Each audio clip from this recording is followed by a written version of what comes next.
हमें 3 दिन और शहर में ही रुकना पड़ा। माँ की तबीयत ठीक होने के बाद हम गांव के लिए निकल गए। हमें घर पहुँचते पहुँचते रात हो गई थी।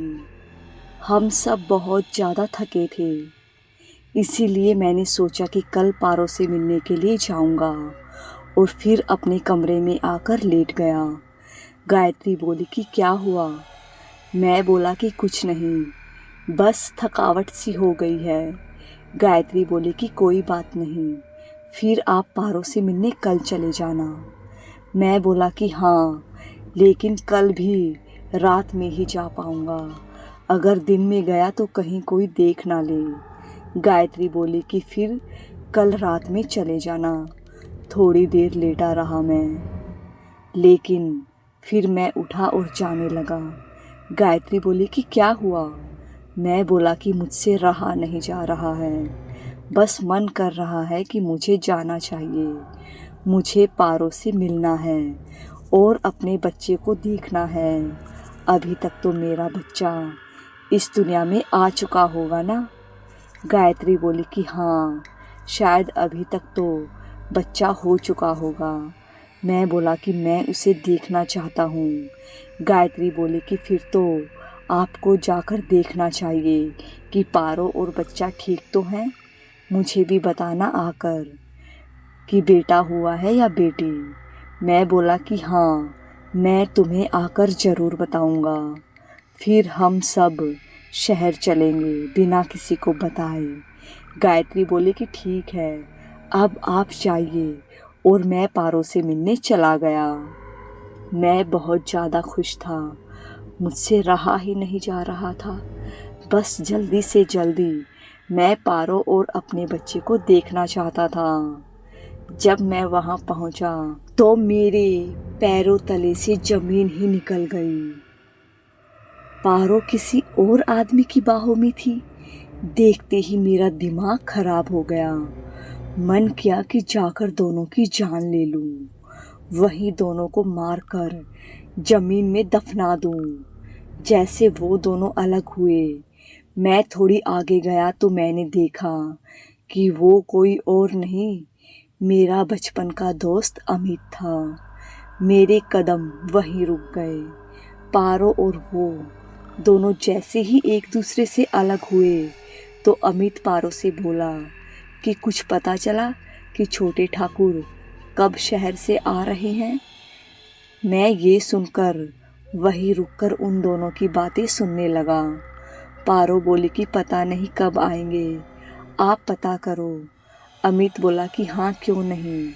अमित बोला कि वैसे जब तुम उससे प्यार नहीं करती तो शादी क्यों करना चाहती हो?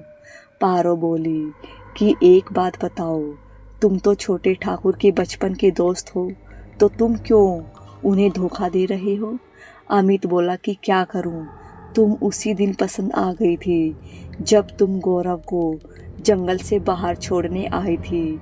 उसी वक्त तुम्हें देखा था और तब से ही कितनी बार हम दोनों ऐसे मिल चुके हैं। वैसे सुंदर तो बहुत हो तुम, लेकिन तुमने गौरव को कैसे फंसा लिया? पारो बोली कि जिस दिन छोटे ठाकुर शहर से गांव आए थे तब मैंने उन्हें देखा था, और तब से ही मैंने उन्हें अपने जादू में फंसाना शुरू कर दिया। वो इस जंगल में खुद नहीं आए थे, मैंने अपने जादू से उन्हें यहाँ आने पर मजबूर कर दिया था। जिस दिन तुमने मुझे उनके साथ देखा था तभी मैंने उन पर काला जादू करना शुरू कर दिया था। उनकी कमीज फटी नहीं थी, मैंने काटी थी और फिर उन पर काला जादू किया था। तब से ही वो मेरे वश में हो गए। उनके कमरे में भी वो मोगरे के फूल मैंने ही डाले थे। उसके बाद उनके घर में भी काला जादू मैंने ही किया था। आज तक गांव में जितने भी इंसान गायब हुए वो सब मैंने किया है। उनके बड़े भाई के बेटे रणविजय की बलि भी मैंने ही दी थी, लेकिन जो मैंने सोचा था वो अभी तक भी नहीं हुआ है। मुझे शादी करनी है उनसे और उस हवेली में रहना है। वहाँ की मालकिन बनकर। आज तक जो भी हुआ है वो सब मैंने किया है। अमित बोला कि जब तुमने गौरव पर काला जादू किया था तो अभी तक उसने तुमसे शादी क्यों नहीं की? पारो बोली कि मैंने उन पर काला जादू किया था, उनके घर में भी किया था। तो वो पंडित बीच में आ गया, उसने मेरे जादू को काट दिया। मैंने उन पर फिर से काला जादू किया और ताबीज बांध दिया, लेकिन वो शहर चले गए तो शायद वहीं कहीं उनसे खो गया। उसके बाद मुझे काली शक्ति को पाने के लिए शैतान की पूजा करनी थी, जिसके लिए मैं इतने सारे इंसानों की बलि दे चुकी हूँ। अमित बोला कि क्या तुम शैतान की पूजा करती हो? पारो बोली कि हाँ, और उन्होंने मुझे वो काली शक्तियाँ भी दी हैं, लेकिन उस बच्चे के रूप में उन्होंने मेरे साथ संभोग किया है और वो बच्चा उन्हीं का है। अमित बोला कि मुझे यकीन नहीं हो रहा, मतलब तुम्हारे दोनों बच्चे गौरव ठाकुर के नहीं हैं? पारो बोली कि नहीं, बस दूसरा बच्चा छोटे ठाकुर का है, पहला बच्चा शैतान का है। अमित बोला कि ये सब तुम क्या बोल रही हो? पारो हंसने लगी और बोली कि मैं झूठ नहीं बोल रही। इतने में ही पारो की झोपड़ी के पीछे से बहुत तेज आवाज आई।